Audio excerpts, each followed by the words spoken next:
Hi everyone, hope everyone's doing well out there. This is just a quick video to overview task 2 for us. I have it pulled up here.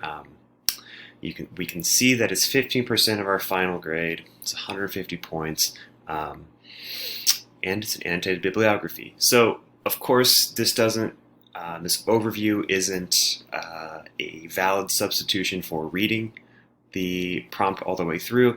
This is an overview. This is just meant as a compendium to go along with your understanding and illuminate certain points of the annotated bibliography. So if you haven't read the prompt yet all the way through, please stop, do so. We'll wait. Okay, you've read it? Great.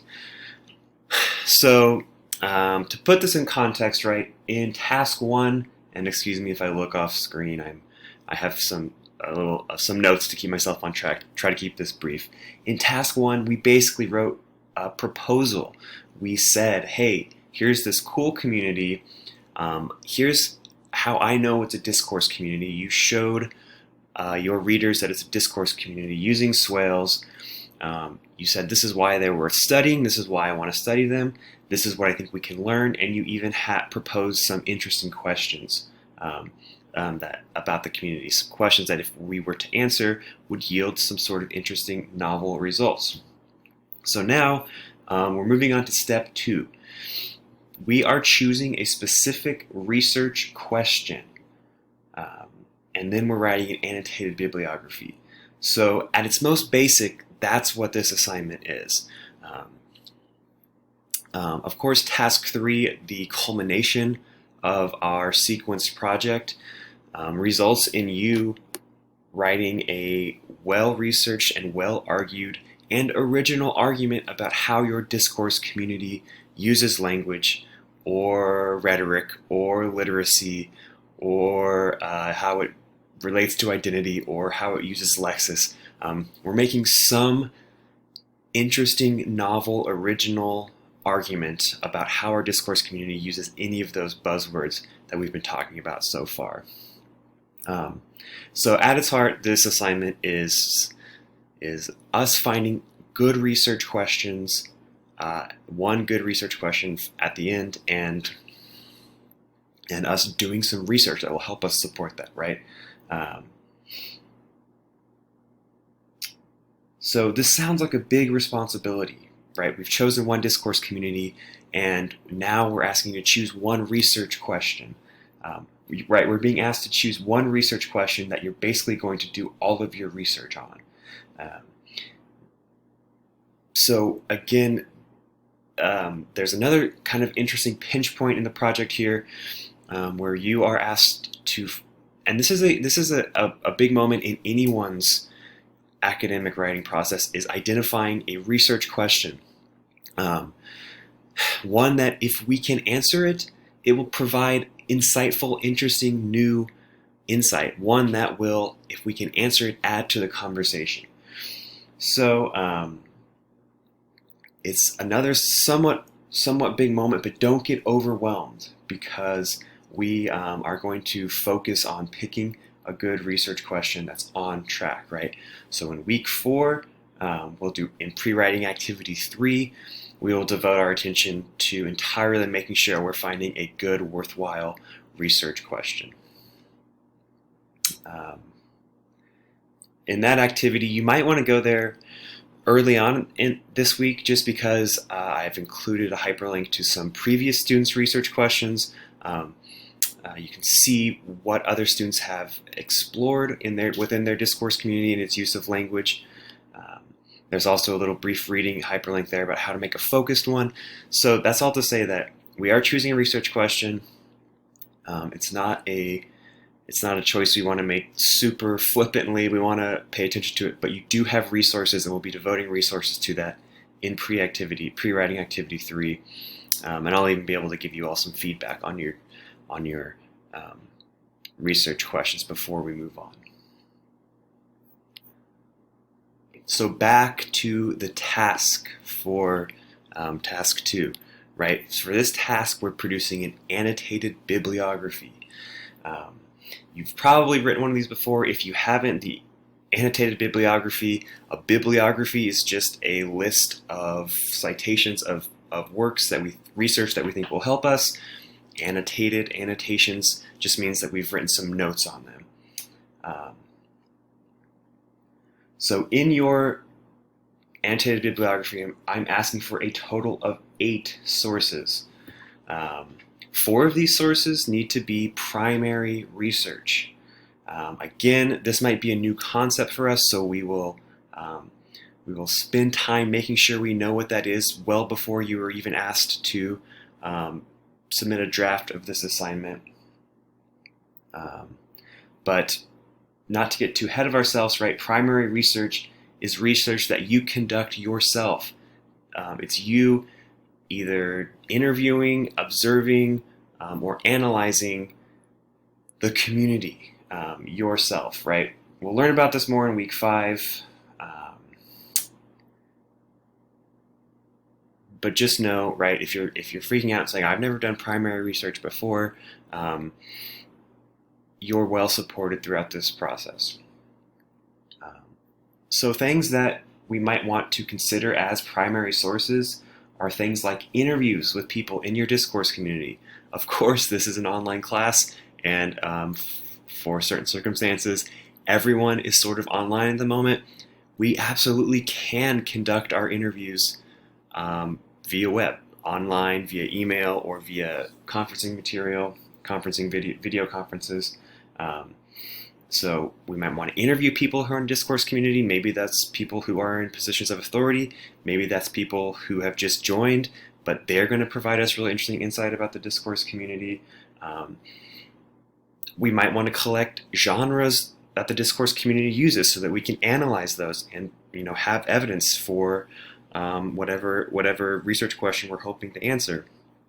For instance, if I was interested in exploring the discourse community of writing teachers, I would probably want to collect some samples of the syllabus. I would collect some samples of different syllabi and analyze those, right? That counts as primary research. We can also do observations and take field notes. Again, since we're confined to the to kind of online discourse at the moment, that might just be me hanging out in a chat room, just collecting, going to wherever our discourse community communicates and maybe observing the lexis they use, right? If your discourse community circulates a newsletter, right? That's a really good genre we can get our hands on. Those are really good sources we can use to sort of collect the lexis or collect actual real-life examples of how our discourse community uses writing. So, right, that's primary research. So I'm asking for four different kinds of primary research. I don't really care what selection it is. Maybe it's 4 interviews. Maybe it's 3 interviews and 1 analysis of a genre. Maybe it's 2 interviews and 1 of your own collection of lexis from a online gaming chat room, right? But we're asking that you do primary research here. Okay, so the other 4 sources are secondary sources. These are things you're going to be more familiar with, right? These are things that come from the library, from research, from Google Scholar. Basically, secondary research is research that other people have done. And honestly, there's kind of 2 different ways we can use secondary sources here. Of course, we might use secondary sources. What often happens is students say, well, I'm studying the specific lexis of gamers in the Counter-Strike gaming community, and I can't find any secondary sources on that. And I always say, that's good, right? That's a good thing. Our goal here is to create research, create new information. If you can't find a specific secondary source on how your discourse community uses genre, that means you are actually contributing to the conversation and doing novel research. At the same time, what that means is we'll use secondary research in sort of two different ways. One, maybe you will be able to find something about genre in your discourse community. But if you can't, you might just use sources about genre more generally, right? If you want to go back and use the readings we've done about genre as secondary sources to sort of establish your territory, that's fine. Some of us are doing exploring sports communities as discourse communities. Maybe we want to do something about literacy. If you want to go back to that GE reading we've done on literacy in our class and use that on multiple literacies, that's fine. So we are using secondary sources. Maybe we'll need to say, well, here's what's been said about genre, and then let me use that to analyze these specific genres. Or maybe you'll want to say, here's what's been said about multiple literacies. So here's how a football coach can be considered to have its own literacy. Football coaching has its own literacy. On the other hand, we might just use them to explore our discourse community more. A really good example of this is the Brannick piece that we read, and we'll go back and reread. I think he's a really good example. That's a student paper that was published in a curriculum much like ours. He gives us a really good example of what it looks like to use secondary sources to sort of frame the problem, frame the research question, and then use primary sources to answer it. So maybe you'll either say, well, what have others said about genre, and then apply that to the genre in your discourse community, or you might say, well, what's been said about good football coaching before, right? That's not necessarily about how it uses language, but it is about your discourse community. So the short of it is, if you can't find specific secondary sources, that's a good thing. Let me reiterate that. That's a good thing. That said, what we'll probably have to do is go more general and just find more resources on, say, language and identity, or on genre, or more general resources on, if we can't find how the CSGO community uses Lexis, maybe we need to find a secondary source that's just about online communities and how they use specialized language, and that will help us frame our own inquiry. Okay. And the final comments I have, one, just a quick note on the audience. The audience is a little bit differently than the audience was for our last paper. You should assume that members of the audience are familiar with the various concepts associated with the study of discourse communities. So in other words, your reader knows a little bit about genre, knows a little bit about the idea of multiple literacies and how language affects identity. So we don't have to prove those points to us. We should be able to bring in a reading about literacy and suppose that our audience is familiar with it. However, we do want to assume that our audience is not familiar with our specific discourse community. So we do need to explain anything that's a specialized term or specialized within our discourse community. Here, of course, are all the nitty-gritty details that students always want to know. My final comment is one of the things I see students do is grab the first 8 sources they come across.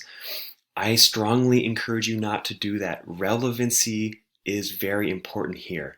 If we take this assignment seriously, if we have 8 really good sources at the end of this assignment, we're really setting ourselves up for success in the final task, in task 3, in which we sort of basically just write it up.